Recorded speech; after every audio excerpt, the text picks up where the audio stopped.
Hi friends, today I would like to talk about experiences with float tanks. And you might think, well, what does float tanks have to do with astral projection, out of body work? Well, these are all different states of consciousness, right? And a lot of times you'll hear, what's the first step to lucid dreaming, or what's the first step to astral projection, out of body work? And people will always say meditation. Meditation, though, is kind of hard for some people. It's hard to just sit down and find that space. We all have busy lives and whatnot. So I think the float tank is a really good way to force yourself to be still and quiet and have no distractions for an hour. That's about how long a normal float will last. So I was very scared to do this because in a float tank, it's just a tank that's full up with salt, and it makes your body just float, so you have no sensations of touching anything, and it's pitch black in there, so you can't see anything, no light from anywhere, no sound whatsoever. And I was a little intimidated. Maybe I'm scared of the dark, I don't know. But I also wanted to see if I could astral project in a waking state with that level of consciousness. Spoiler alert, I have not yet done that. But I have heard of people that have. So, my first session was really psychedelic. It's like everything that you hear about with float tanks, I got to experience. So I will say that my first, time is really hard to tell, but if I'm guessing, my first 15 minutes I was a little panicky, and to calm myself down I focused on my breath. In another video I talk about a breathing technique where you kind of restrict your throat and you could just hear your breath, and in that state it calmed me down so much. And not only that, but I began to really hear my breath and hear my heartbeat, and it was like my breath had become the wind, and I was imagining this desert scenario, and I was the wind. And then I heard somebody breathing along with me at the same tone, the same beat that I was breathing, and it was super calming to me. It just felt like I was one with everybody and everything, and something is always with me, breathing with me, calming me. It was really nice. To go back real quick about the whole heartbeat thing, I actually heard a really interesting story about a pregnant woman that did a float tank, and not only could she hear her own heartbeat, but she could hear her baby's heartbeat as well, and I thought that was really special. So if you're pregnant, you might want to try that. That'd be a really cool way, I think, to connect with your baby before your baby comes out and says hello to the world. So yeah, let's get back to what I was experiencing. I was kind of going just in and out of like panic, just because I haven't been in that situation before. And when I did get a little panicky,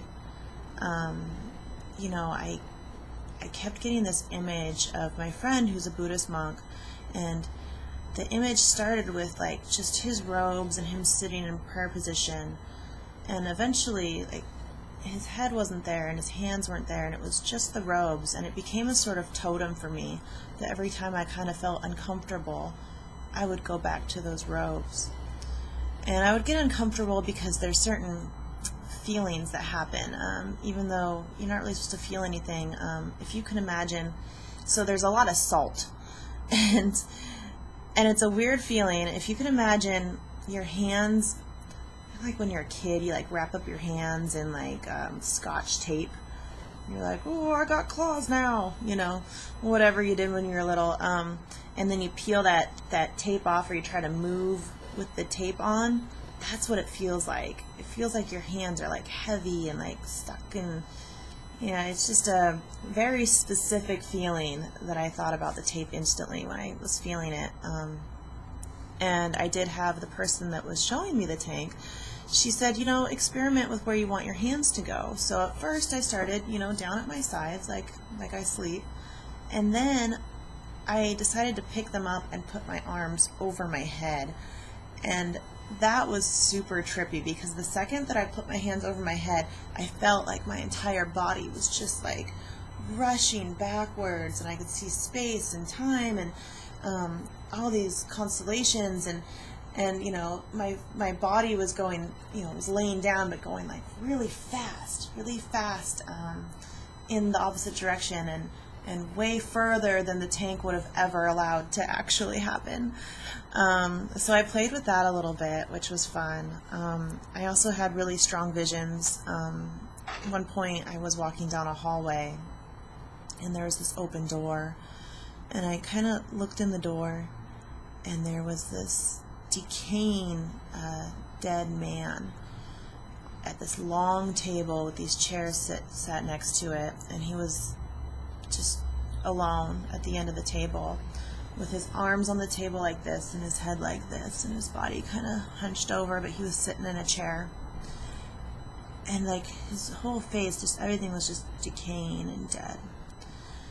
And I thought at first I was going to just continue to walk by this room, but instead I felt the need to come and sit down with him, and I sat down, and I remember looking him like right in the eye, or actually where his eye sockets were, and I just looked at him for a while, and I felt peace and calm, and I said, I'm not afraid of you. I wasn't talking to him.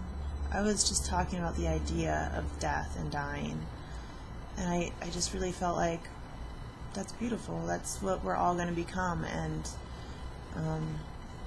yeah, I wasn't afraid of it at all. And so I just got up and I left him behind and carried on with my business, which I think was probably more like arms and like having fun, just feeling the float. I did hear, this was really interesting, I did hear a lot of knocking. Now, like I said, this is all soundproof rooms, so I knew the knocking was coming from inside my head, not from an outside source. But it was 3 knocks, like boom, boom, boom, on like a door. And that happened throughout the entire length of the float. And I kept remember thinking, like, do I need to find a door and open it? Should I open a door? I don't know. Probably not. I don't want to open up any doors if I don't know who's on the other side, right? Later, this is kind of silly probably, but I'll tell you anyways. We're all friends here. Later, I looked up on Google, like 3 knocks on a door that you're hearing. I think I was like on a Wiccan website or something. I don't know. I was just like, what does it mean if you hear knocking? And I heard that it could mean that somebody close to you is about to die. And a week later, my grandma died. If even a week, it might have been sooner than that. So that was kind of interesting. After that, they recommend that you do about 3 or 4 floats to really get into it and get the feeling of it before you make judgments on whether or not you enjoy floating. And so I did 3 more after that, so I did 4 in total. And I will say I don't go anymore because it's very expensive. And the first float, there is nothing like it. The rest of my floats were never that psychedelic, and I didn't receive as much from it. But I will say, if you haven't tried this or you're thinking about trying it, try it, do it. It's so great to just have that time to yourself. No one knows where you are. You can't answer your phone. It's perfect for meditation, and it's perfect for just, you know, just getting out of your head, and yeah, I mean, to me, it's like a magical practice to enter a different state of consciousness. I think that's actually what magic is. And so yeah, I hope you guys try it. I hope you like it. Or at least if you don't like it, I hope that you gain some sort of knowledge about yourself or how you feel in those situations. Yeah, so thanks for listening to me. Let me know if you have any other questions. And yeah, we'll talk soon. Thanks. Bye.